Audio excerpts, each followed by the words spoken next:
Hey guys, how are you? It's me, LB. Welcome to the Untitled Tarot. So this is going to be a collective reading today.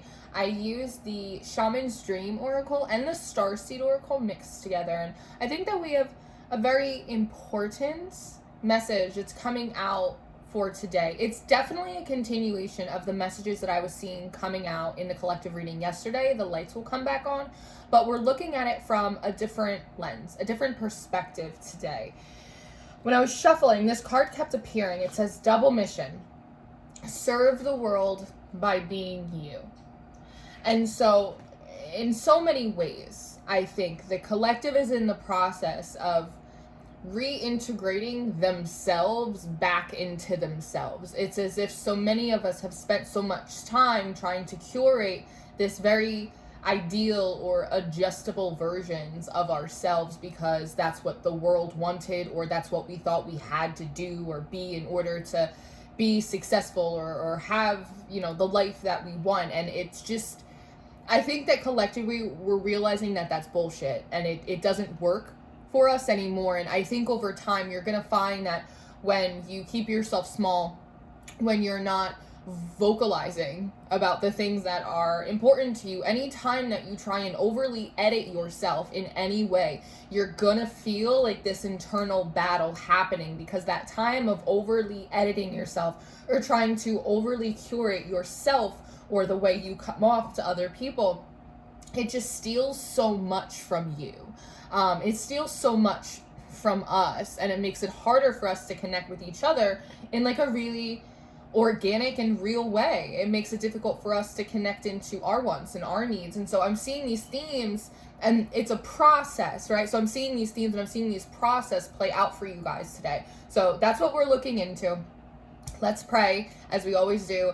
Allergy season is kicking my ass. Allergies are the worst. And I'm going to tell you why. Because it's all of the bullshit that goes into like feeling sick without any of the sympathy. So if you hear me sounding kind of congested or like, that's what that is. Thoughts and prayers for me. Father God, thank you for bringing me and everyone in for this reading.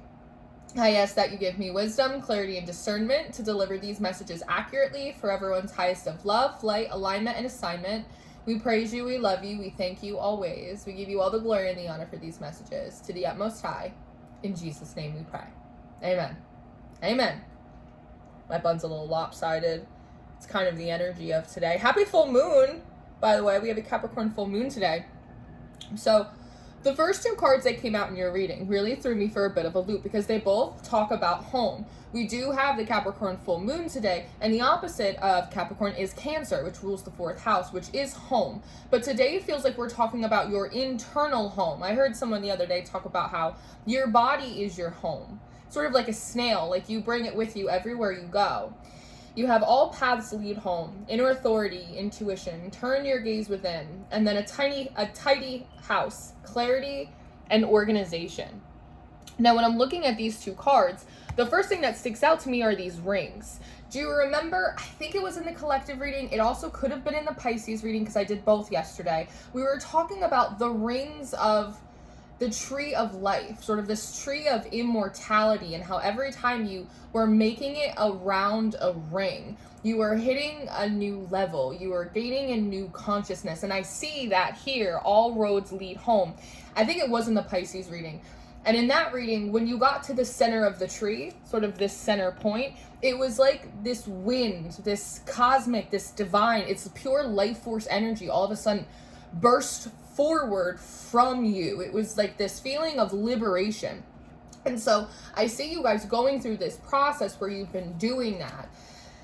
Clarity and organization, a tidy house. And when this card comes up, it reminds me of the collective reading from yesterday, and we were looking at the Tower card and how the Tower was this beautiful castle, but there was all of this stone sort of right by the front door that every time you kind of made it through another cycle, you were chipping away at that stone. And this is coming forward the same way for me today, except instead of stone, it's roots. It's part of this tree trunk.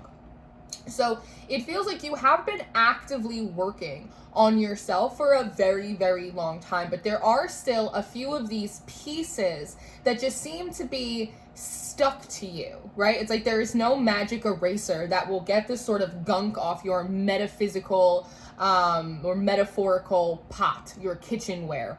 The wailing tree is coming up next. So one, we're looking at a lot of, like, we're looking at trees, we're looking at roots, we're looking at stones, we're looking at this like really heavy earth energy. And I am someone that does believe that pressure creates diamonds. But I think that spiritual pressure creates diamonds. I think that physical material pressure creates sawdust. Right? It's like when the world is too thick and heavy on your spirit, it really kind of makes you crumble. It doesn't always make you strong. And when I'm looking at this wailing tree, it says reconciliation. This feels like a reconciliation within self. And if you look at the woman in this tree, she is wailing. She is weeping. There's even this profound sense of anger that is coming forward. Some of you guys may find that you're dealing with these bouts of anger and frustration and irritation, and it's that feeling of that underdeveloped ego that we were talking about yesterday that makes you kind of look around and go, why can't it happen for me? Like it's this feeling of things always being taken from you. And again, it's often these things from this heavy material world that we're in. But there's something important here about your anger as well that you may not be fully understanding. Anger absolutely can be an incredibly destructive force. Absolutely. But anger in and of itself is relatively neutral. It's just a power source. You can use anger to destroy or to hurt or to war, but you can also use anger to defend, to protect, to acknowledge. I want you to take that little cosmic cookie that your anger is an acknowledgement. And I want you to just kind of put it in your piggy bank. When I'm looking at these two cards, do you see all of this light energy that's coming from this tree, from this grief, from this anger? And it looks like it's sort of powering up all of the lights in this house. And for me, this isn't a singular house. This looks like a little bit of a village, right? And so there sort of is this anger about ways in which you have helped others, ways in which you've showed up in the world, for friends, family, for work, for the collective, helping everyone else get their houses tidy, their lives organized, their thoughts straight. But here you are stuck in this tree. It's like you're immovable. It's like you do not have the progress. You feel stagnant. But meanwhile, everything that you touch that belongs to someone else seems to turn to gold. And there is a sense of frustration and anger, deep, deep grief and disappointment that is a part of that. But in the same breath, again, anger is an acknowledgement. And so if you are able to look that truth in the face, one, you can recognize if you can do it for others, you can do it for yourself. And secondly, I think that it is a really good reminder of the fact that you can harness that frustration and that anger, and you can use it as motivation to push yourself forward, to get yourself out of the tree, for if just for a moment to stop helping everyone else for just 1 second. I'm not promoting hyper individualism, but a refocusing, a reprioritization for this now moment where you turn all of that love and that attention and that investment and those skills in on your own life. Step outside of your body for a moment. And if you were looking at yourself and your life and what you're trying to accomplish as if it were a friend, what would you tell them to do? What strategy would you give them? Give that to yourself, because Me Talks is coming up next. One, this absolutely has to do with a lack of self-care and self-nourishment. And I know we say self-care ad nauseum to the point that we don't even really understand what it means. And it almost feels, again, like one of those slogans you put on a coffee mug. Self-care and good vibes, right? And sometimes it doesn't feel... It doesn't feel very nourishing, right? When I'm looking at this tub, the first thing that sticks out to me are the little legs holding up this tub. And they're these seashells, right? Now, realistically, I don't feel like seashells are going to be able to hold up a tub that is heavy. Which tells me that, one, And this came out, I believe, in a Sagittarius reading I did months and months and months ago. It was the idea that you do self-care, that you refocus on yourself, that you reprioritize your own needs when you have hit the bottom of your barrel, when you are down, when you are out, that your self-care isn't self-investment, that it's recovery mode. That you cannot do one more thing unless you pour just a couple drops into your own cup. It's not sustainable. And so there is a big message coming in about that a lot of your anger, and I'm getting the impression that you may look around at the world or other people that are progressing and it feels like you're not. And again, it's this sort of why not me energy, like things feel harder for me. That's an indication that you're not properly taking care of yourself. You feel like you are because you're in this tub where you'll take that 15 minutes or you'll take that one day a week, right? But self-care, it's not an event, it's a lifestyle, is sort of how I want to phrase that. It's not just an event, something you do on Sunday nights before you roll into bed. It's a lifestyle. It is a commitment to improving your relationship with self as if you are someone that you love, right? But what I also notice is there's this little flame down here in this card as well, and it kind of reminds me of these sparks here. And so that for me is a confirmation that when you're looking at the world and you're feeling like you're getting the short end of the stick and you're feeling really kind of incapable of doing for yourself what you are able to do for others, think about the energy that it takes to help, to heal, to guide, to lead someone else. You require the same amount of energy, if not more, in order to do that for yourself. So you have to kind of turn off the spigot to the world for a moment and turn it back on in your own bathtub so you can be refilled by your own energy. It's energy circulation. Something that I'm constantly talking about in my school is about the inequitable distribution of energy and how it flows through our body or how it doesn't flow through us properly, and how that creates unnecessary blockages and challenges and resistance for us. But in that frustration of looking around and feeling like everyone's getting theirs and maybe you're not getting yours, that little fire under the tub says that again, you have the ability to redirect that energy into yourself, into your own development, into your own healing. Now the blue flame is coming up next, which is kind of this beautiful imagery of you stepping out of the tub. And sort of like when you walk out of the tub and sort of back into the bathroom, it's like there is this activation, there is a shift. This card says integration as well. So I do think a lot of you guys are in the process of integrating another level of shadow, and you're learning to integrate your anger as a life force energy and not as an enemy of self. Does that make sense? I remember comes up next. Soul plan, fated versus destined life.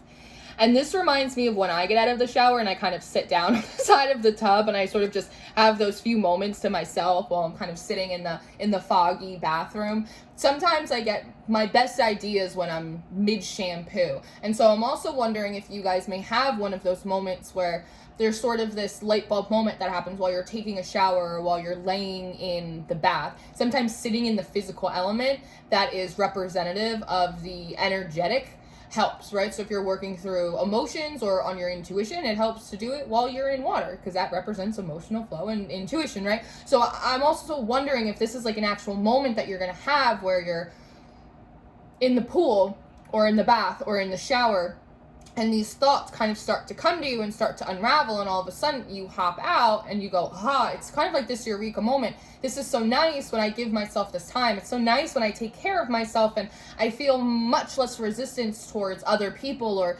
giving or sharing to other people because I'm making sure that I'm motivated to take care of myself first, to put on my own air mask, right? The weight of the world comes up next. And as I look at this card, it almost is looking like you're peering through the ether.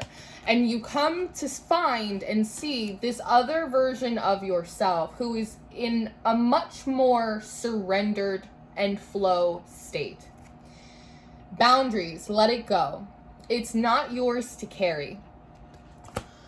This was coming up in the collective readings yesterday, but when you grow up, and I say this as someone who grew up like that, around chaos, and you feel as a very small child like you have to be the one to fix it, or if you did something differently, things would be better. You don't realize how you carry that into all of your relationships, including the relationship with yourself. You don't realize how you carry that into work by overworking, doing more than you are responsible for, doing more than what you're getting paid for. You don't realize how you do it in your spirituality when you have to take up this huge spiritual mission and save the world, right? And it's like, who told you that? Something that came through in the extended from the collective reading yesterday is, who told you that you had to do that? Who taught you that martyrdom? Because it's not yours. It doesn't belong to you. It's not yours to carry. You are one individual person. And you are beautiful, and you are a badass, and you are multidimensional, and you are powerful, and you are all of these things. But you are still just a single solitary person. You can't fix it all. You can't do it all by yourself, and you definitely can't do it if you're feeling surly and twisted up in your spirit, and you've kind of lost your sense of self in trying to fill these roles spiritually and naturally for everyone else, and at the end of the day, you've come up broke on yourself. You are indebted to yourself because you haven't been paying your own internal bills through care and love and gentleness and compassion. Does that make sense?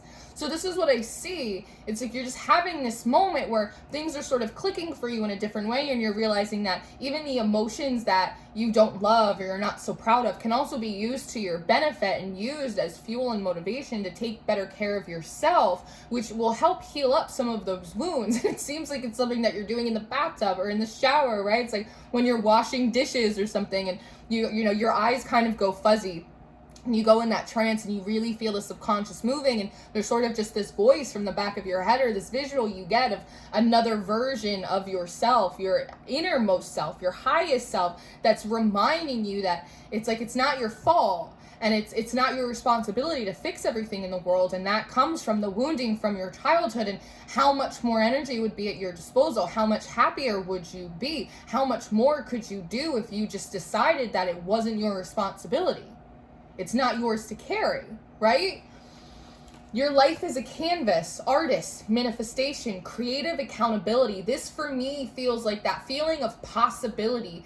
And the topics and the readings and the things that I do, I find the energy and the focus shifting all of the time, depending on sort of what the collective that I'm reading for needs. And I think right now, what a lot of you guys need, at least in my house, is you need encouragement. You need to remember that there are options and there is possibility available for you, and life can be beautiful. And yes, there is creative accountability, and that's actually a good thing, that you get to look around at your world and at yourself and go, what do I want to do? You're a grown up. No one gets to tell you what to do. You could quit your job. Who knows what you do after, but like you could just quit your job right now if you felt like it, or you could stay. You're free. You're sovereign. Like you could do whatever the hell you want. So if that's the case, let's think differently. Let's think more colorfully. Let's think with the spirit of fun and adventure when it comes to your life and who you are.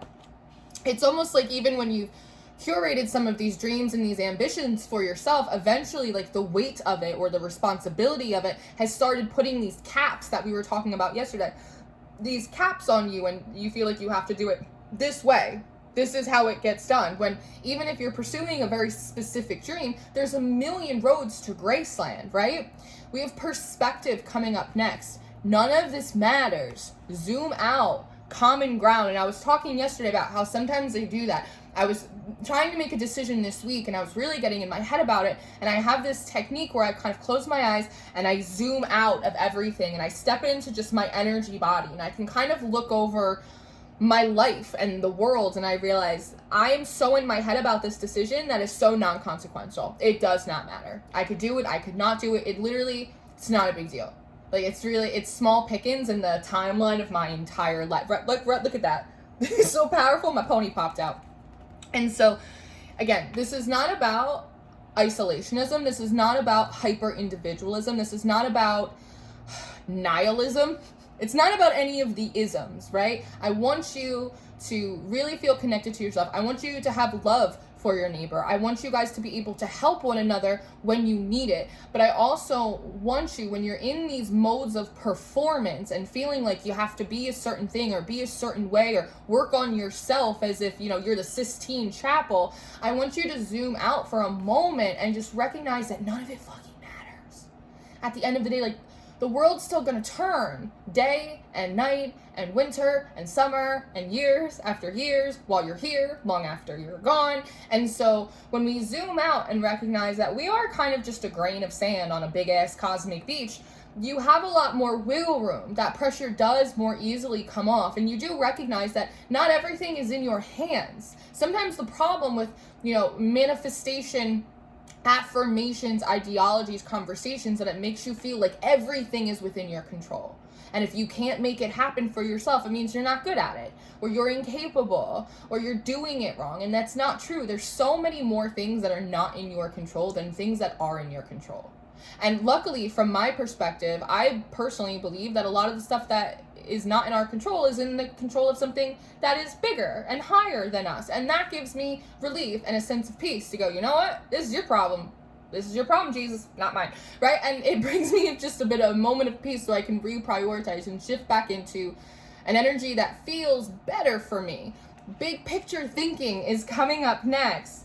Visionary, inspired ideas. And I love this card, especially because it's coming out over the blue flame. And so this whole thing is this very internal process, like this conversation with self. And it almost feels like you're walking through this portal energy and shifting from the micro to the macro. Seems to be really healing for you right now. It does help you refocus and reprioritize your energies in places that feel worthy and worthwhile than previously. And when I look at this card, see, we have this big pool of water again, right? So this is sort of just, it's like falling into a dream. When you flip it upside down, you actually see that there are mountains right here. But when you flip it upright, there are no mountains. It's a portal. It's a gateway. It's an opportunity, right? And so this has a lot to do with shifting our perspective. When we go from the macro to the micro, we don't take things so personally. We don't feel as though the universe has a vendetta against us. We recognize that people are much more involved in themselves than they are in us and what we're doing. And when we see a mountain approach, we don't think, oh shit, another one. Instead, right, we look at it and go, it doesn't look like anyone's climbed that before. That looks like an opportunity to me. How interesting is that? Maybe I could do it. Maybe I'll fall off, but maybe I could do it. And there's this energy of playfulness and potential and exploration, rising to the challenge, and not in this survival instinct way, but in a way of like, I want to fuck around and find out. I want to climb the mountain and see if I can reach the top. Why not? Why not, right? And that's kind of a really fun energy for you to be in, to not be so hyper analytical, right? Earth pulsing comes up next. It says, pulse of the mother, slow down, time in nature. And I like it because, one, it's coming out underneath this pool. Do you see this water right here? It sort of looks like it's pouring right down here. So this is the process in the reading for me, that it feels like you are moving from just this expanded thought of, maybe I never thought about that way. That's an interesting perspective. So all of a sudden it's starting to kind of, you're able to see how it trickles down into your day-to-day life and how to make adjustments. It says time in nature with the Schumann and the solar flares and the world on fire and everything else. It obviously is very important for you to be grounded, spend time in nature if you're able to, ass in the grass, the whole 9 yards. But today, time in nature, it comes out differently for me. I see it and it feels like, spend time in your own nature. Marcus Aurelius in Meditations always talks about living in accordance with your nature, who you are. Like, what is your nature as a person? For me, I'm really sensitive, but I'm also very strong. Like, my nature is very contradictory. I'm very sensitive. I'm very emotional. I am soft as shit. But I'm also, like, really strong, and I'm stubborn, and I'm very assertive is a good word for for me, right? And I'm loud, and sometimes I like to be very quiet, and I'm very loving, but I have boundaries, and like these are all these things, like these quirky little idiosyncrasies that I have, they're like are a part of my nature. So like, what is your nature? If you were left undisturbed, if the idea of other people watching you or you having to show up in the world, like, who are you? It's the existential question. Who am I and why the fuck am I here, right? Like, what is your nature? When you were a child, when you were growing up, when you were left to your own devices, when people weren't bothering you or poking you or prodding, like, what is your nature? Think about it. Spend some time in that, because it brings me back to this all paths lead home. And it feels like, I almost feel that all these rocks are broken up. I feel like they're supposed to be strong and solid. Almost like in Westworld, when they've got the little like puzzle game and the sides are solid around.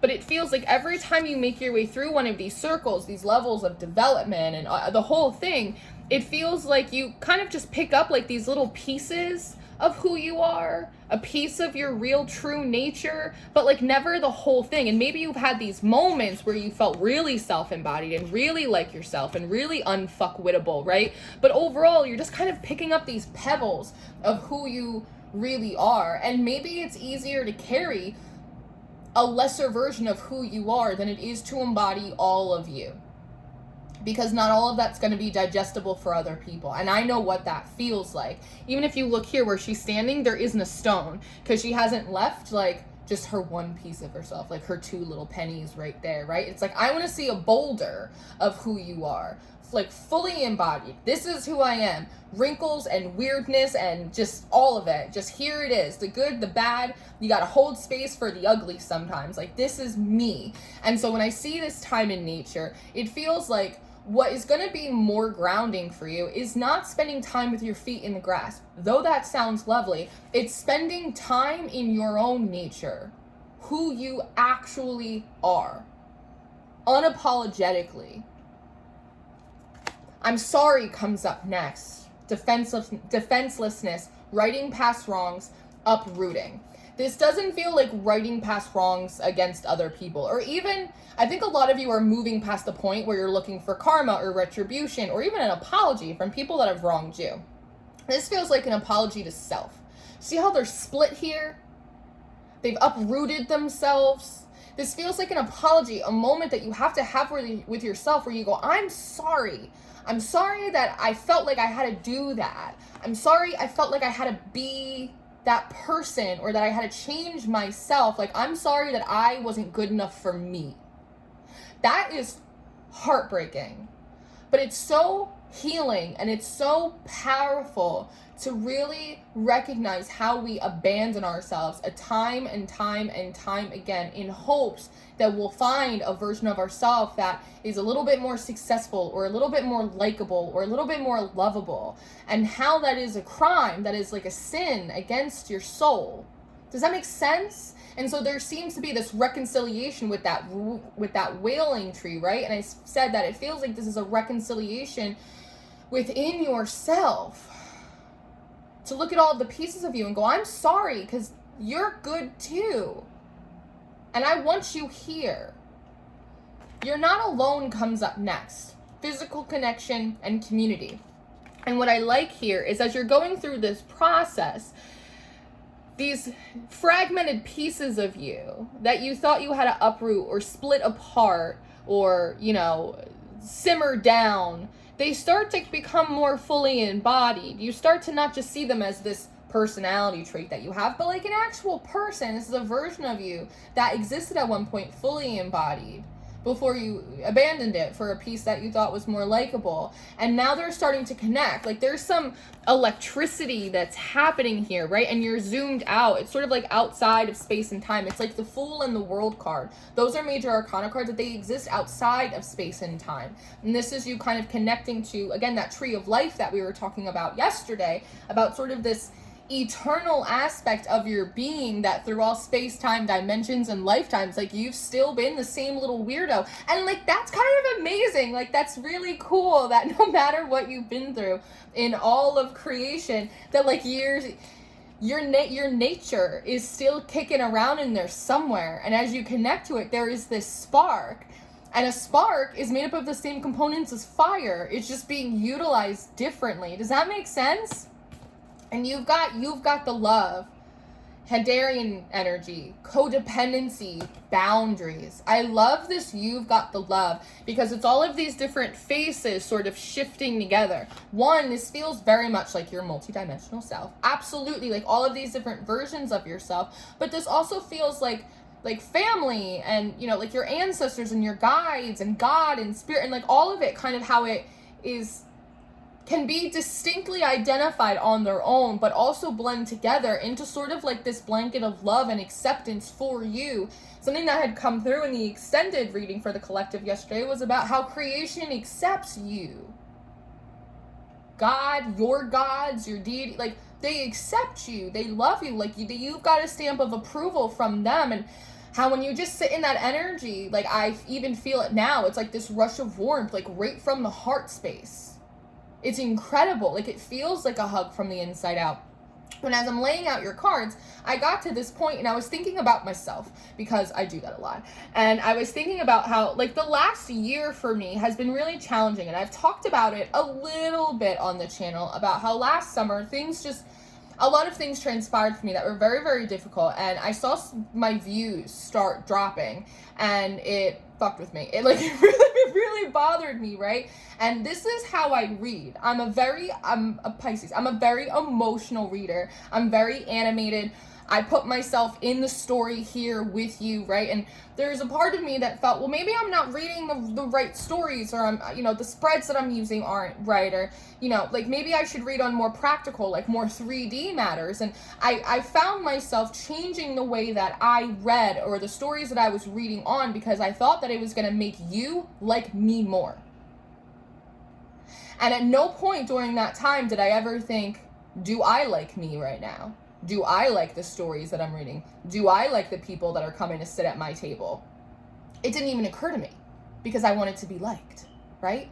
And I lost myself in that. And it was only after a significant amount of time where I got a little sick and tired of it. And, you know, my team kind of closed ranks around me and they reminded me to zoom out and go, do what you want to do. Say what you want to say, right? They used to play that Sarah Bareilles song, I want to see you be brave. That song. And then one day I just woke up and I just decided I wanted to be myself. Flaws and all. And so I started reading like myself again. And regardless of views, I liked myself more and I liked my readings more. And I think I got some of the best readings in the game. I think my readings are so cool. And every day I sit down here and something interesting and intriguing comes out and it lights up my spirit. And it makes me want to come back and do it again tomorrow, right? Because I shifted that focus. And so it feels like this is happening for you now. We have teachability coming up next as Hollow Bone. And it reminds me of the Judgment card in the Tarot of Mystical Moments. If you have that deck or have seen me use it. Because the woman in that card, she has this big trumpet. And that's sort of what this Hollow Bone is coming forward to me today to say. Wow. For me today to say. Teachability. It's this decision that you're making, that you are ready and willing to learn how to be yourself again, to start picking up bigger pieces of who you are every time you make your way around a level. It's about you learning how to alchemize your anger and frustration into motivation to take better care of yourself. It's learning that self-care is not a half hour in the bathroom. Self-care is a lifestyle. It is a way we build a relationship with ourselves, right? It's this really beautiful thing. 28, that breaks down to 10. That's completion for me, right? So I also think that you are recognizing and implementing the end of a cycle of self-abuse and self-abandonment and self-rejection that you've been in for a very, very long time. And because you're doing that, you move into trust the timing, trust the wave you came in on. Time is not running out. And there is this feeling of urgency that I see sort of just washing away from you. And realizing that when you zoom out, you do have a lot more time. That you're exactly where you want to be. In a universe that has limitless possibilities, if this is where you are, there must be a reason for that.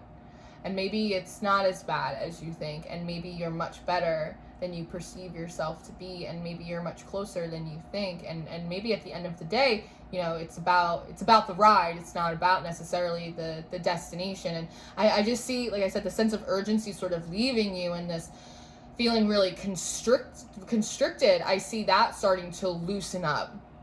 And much like a wave, you allowing yourself to ebb and flow, just who are you today? What's the energy today? How are you feeling today? And just taking it sort of as it comes, which is funny because it's releasing that hyperfixation or that anticipation or that what's the right word I want to use?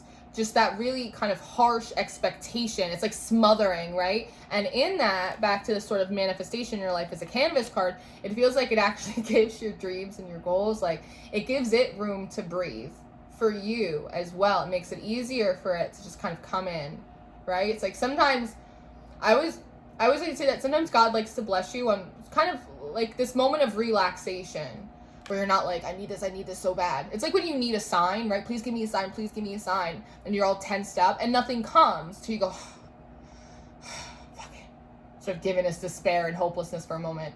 But just because your energy is relaxed and fluid, that's when that sign comes in. You see that bird, you see that sign, you see that number, someone says that thing, you go, there it is.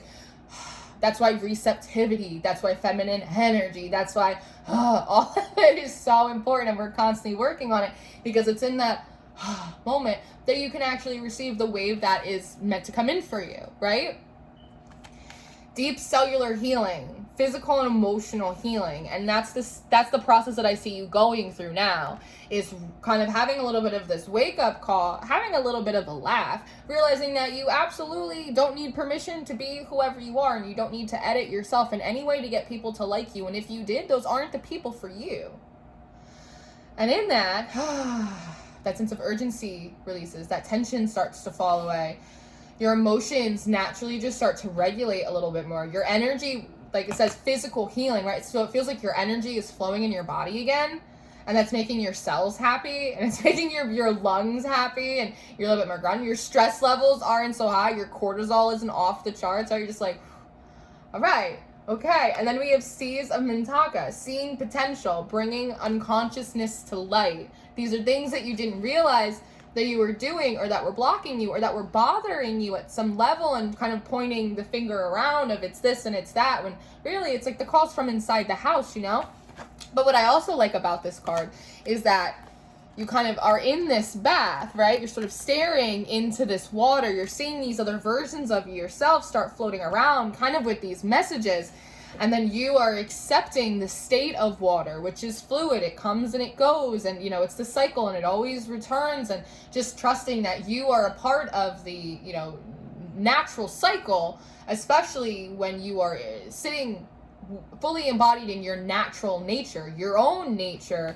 All of a sudden it's like you kind of pop out of the water, and the water is very clear, and like you can see, it's like you got what you needed. This looks like you just hopped out of the water, and it's almost like the ending credits here. It's like you got what you need out of that experience, whether it took days or weeks of this meditation, or whether this is like one singular shower. It feels like you got what you need. And part of what you come away with is, one, it's this card Watchers, the transpersonal. And here I see more of these very big pillars, which is what I want to see from you. Transpersonal. It's more than just you. There's also this huge energy of reminding you that you're not the only one going through this right now. This is a global, this is a collective energy. There are a lot of people that are doing the same thing, that are equally as uncomfortable and unsure of themselves, and trying to show up as their most authentic self, right? Which is really just like the little like weirdos that we all are, right? In all of our glory. And so one, it kind of goes back to, you're not alone, right? This is transpersonal. This is a big thing that you're taking away, that if you were dealing with this, best to believe there are a lot of other people dealing with this too.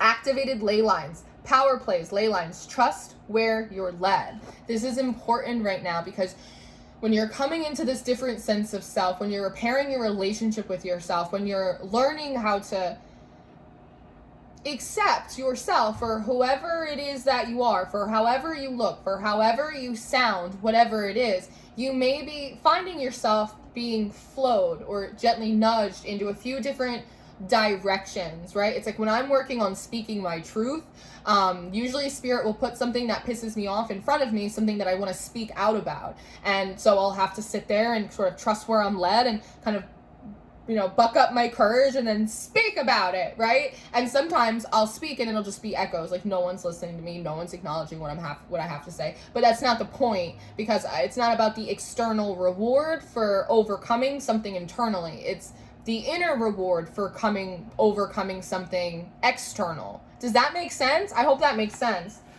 And then the last card in your reading is Inner Earth. You'll survive this. New solutions, beginnings. And I think the most important thing here is new solutions. You've tried every solution under the book thus far. You've tried changing yourself. You've tried doing things differently. You have tried every single thing in the book. There's no more pages in the book for things for you to try.